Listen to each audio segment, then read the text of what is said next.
everybody, it's Emily at ARG Schooling, and today I'm going to be sharing my quarterly stats and favorites for January, February, and March.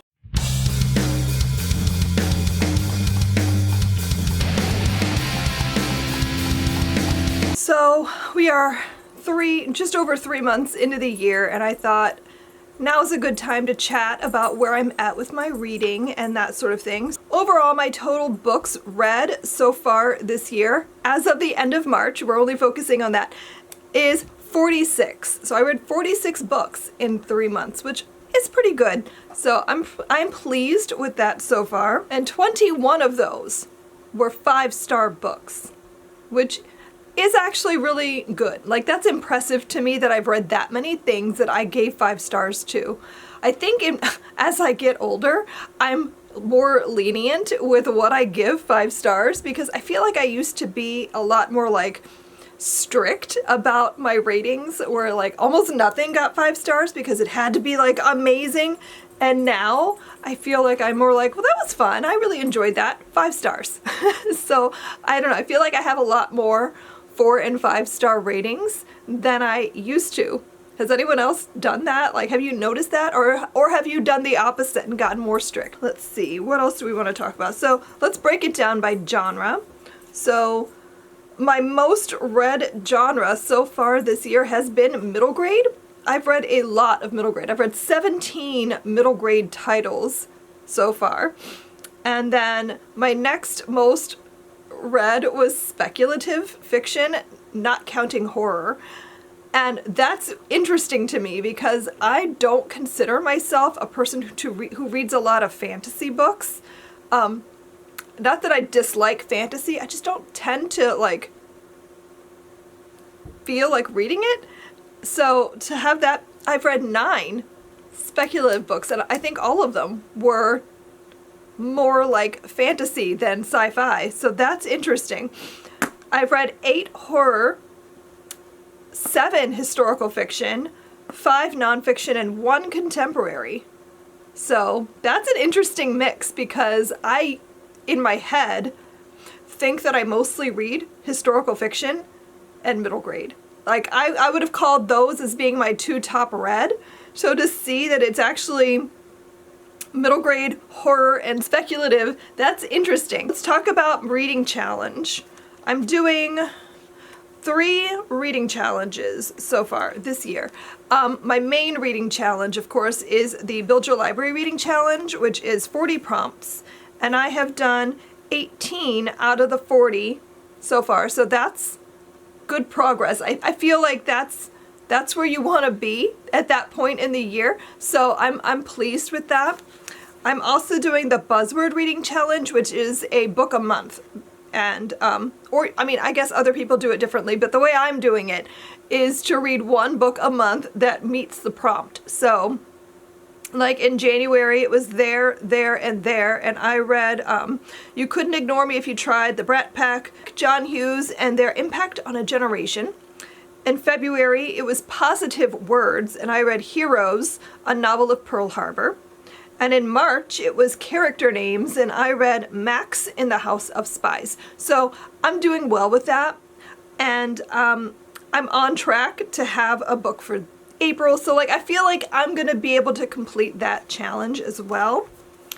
And another one that I'm not actually tracking in my bullet journal, I'm just doing it on Storygraph, is a graphic novel reading challenge where the goal is to read 1 graphic novel each month, and I have done that. So I feel like that's a great way for me to like tackle a lot of the graphic novels that I have that I just haven't gotten to yet. So I'm excited to see if I can complete that challenge as well. But so far, so good. I haven't missed any so far this year. Let's talk about my monthly favorites because I keep track of like what was my favorite book each month in a book bracket. So in January, my favorite book was The Songbird and the Rambutan Tree by Lucille Abadanan, and that was a middle grade historical fiction set during World War II in Indonesia, which is, I think, part of the reason it ended up being a favorite, but it's also a family history, which is something that have been reading a lot of lately. I feel like that's been a theme this year, is me and picking up books that are like either a memoir or a family history, like finding out things about family history. And in this book, it's the author is writing about her grandmother's childhood when she was living in Batavia, and like what it was like for her during the war years, and how she was able to survive the camps and that situation there because it was under Japanese occupation. And it was just a really good story. I really enjoyed like the different perspective, because I haven't read anything set in that specific place during the war. And I don't know, I thought it was very well done. Then my favorite book in February was Nestlings. That's by Nat Cassidy. And it's horror. And I did not expect to love it as much as I did. I knew almost nothing about it. It was, in February, I was trying to read Nightworm's books, so books that I got through my Nightworm subscription, because I have so many that I haven't gotten to yet. So I picked that one kind of at random, and it was amazing. It is a story about a husband and his wife, and they win a lottery situation where they get to live in this really nice luxury apartment that they would never have been able to afford otherwise. So we're talking a too good to be true housing situation. So you know something's gonna happen. So they get to live there, but also the wife, when she was giving birth to their child, had like this freak accident situation happen where she became permanently paralyzed from the waist down while giving birth. So like she's dealing with a lot between like postpartum depression and that situation, but also dealing with the changes in her body and how she is handling that. So, you know, you have the situation with their marriage kind of not going well and her dealing with all of that, plus this strange apartment situation where like things feel wrong from the start, and they like notice things going in, and I'm like, that was your red flag moment. You shouldn't have taken it, but they did anyway. And it just kind of descends from there. Like, it was just such an interesting story, and I'd never read anything quite like it. So like, I don't know if I recommend this to everyone. It's not an everyone book, but it was definitely a me book, and I just really, really loved it, and I definitely want to read more of Nat Cassidy's writing. And then in March, my favorite book was We Were the Lucky Ones by Georgia Hunter. Surprise, surprise, this is a World War II story. Like, I do have a theme here. I really enjoyed this. I find myself now gravitating more when I read things about the Holocaust and the war. I want to read things that are written by Jews, that are family history, or like researching family history, or memoirs. Like, those are the things that I'm like looking for and wanting to read more of. And this one, the author is writing about her family and how they were able to survive the war. And it's a perspective I haven't really seen a lot of. And I have read a lot of books about this time period, specifically about the Holocaust. And I thought the way this book was written and like the uniqueness of it was really interesting. Her family was scattered all over Europe, but a lot of them were still in Poland. So you have perspectives of people living in different places in Poland, like the Soviet-occupied part of Poland and the German-occupied part of Poland. We have people who ended up in Siberia. We have people who were in France and then ended up in South America. And like, they're just like everywhere. And so you get to see the war from so many different like places. And I just found that really interesting. And so like, I definitely recommend this one if you're looking for something about World War II that is tense and like anxiety ridden and that sort of thing, but isn't necessarily going to be like depressing. So I think it was just a really good book, and I really appreciated what the author did to show her family's history. I'm not going to go through like all of my 5 stars, but I did want to talk about 3 books that I thought were like standouts that I haven't really talked a ton about. Like, I have talked about some of these, but not all of them.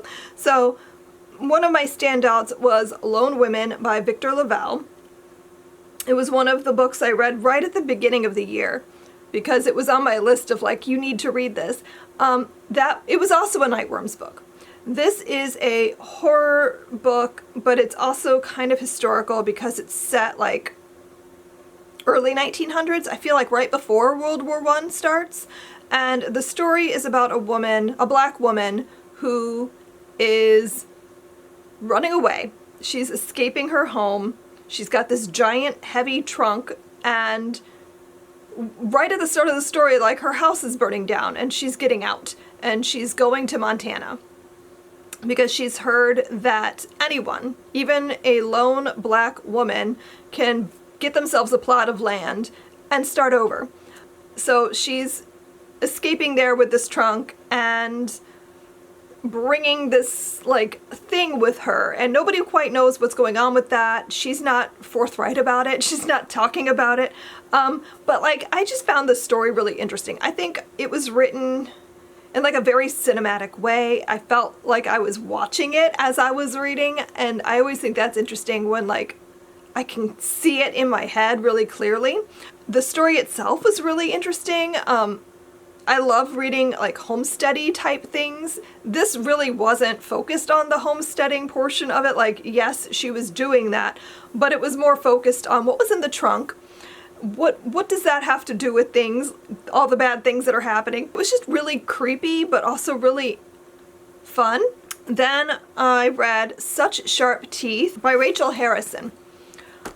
I've been wanting to read something by Rachel Harrison for a while, so since I had gotten Such Sharp Teeth from Nightworms, I figured that was an opportune time to pick it up. I would describe this as Hallmark horror because it has like all the things you would want in a cozy Hallmark movie. Girl goes home to her small town to help her pregnant sister, and runs into all her friends from back home, and maybe finds her boyfriend, the guy that got away, and they start up their relationship again, and will they, won't they, and all of that. But also, she gets bit by a werewolf and starts to change. And so she's dealing with all of those things on top of all of the like coming home to your past kind of situation. It was just very cozy. I really enjoyed it more than I expected to because I'm not really big on werewolf stories. I feel like they're all the same. So to have that boringness, like the boringness of a werewolf story for me anyway, I'm not a big fan of werewolves. To have that on top of the like cozy Hallmark vibes, like it was different enough that I ended up enjoying it way more than I expected to. So I definitely want to read something else by Rachel Harrison. She has a vampire book coming out later this year that I'm really tempted to pre-order because like I really want to see what she does with vampires. I'm very curious. If she could make me enjoy werewolves, I feel like maybe there's a chance she could write a vampire book that I actually enjoy. So looking forward to that. Then I want to talk about The Girl with the Louding Voice. This was the only contemporary book I read this year so far. It's set in Nigeria, and we're following a girl named Aduni who desperately wants to complete her education and make something of herself. And the story is about like how she overcomes all the obstacles in her way to be able to do that. And it was just very inspiring, very beautiful. Highly recommend the audiobook for this one because the narrator was fantastic. Like, really pulled me into the story and just made it so much more. So yeah, definitely I would recommend checking out the audio. I just thought the story was beautiful, and I'm excited because reading it, I had no idea there would be more to the story, but I found out like, I don't know, a month or so ago that there's a sequel coming out that I'll put up here because I can't remember what it was called, but that comes out later this year. I've already pre-ordered it because I absolutely want more of Adune's story. I want to know what happens now because I just need more. I need to know more about her. So I just thought she was such a dynamic and inspiring character.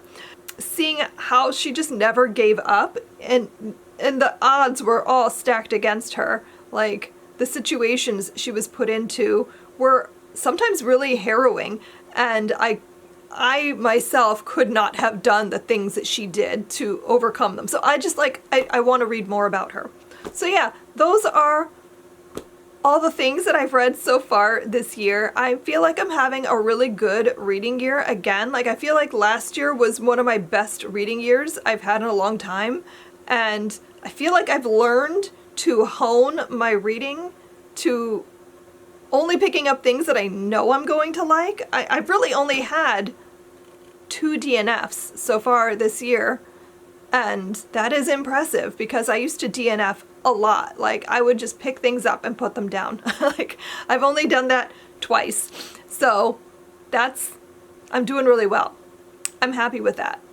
So I hope you enjoyed this video. Let me know down below, what was your standout book that you've read so far this year? Like, do you have a book that is that's gonna be my favorite of the year? I actually do have my favorite of the year, but that was a book I read in April, so it really doesn't belong in this video since it's not in the first quarter, but I will get to that soon enough. So thanks so much for watching, and I will see you guys in my next video. Happy reading. Bye.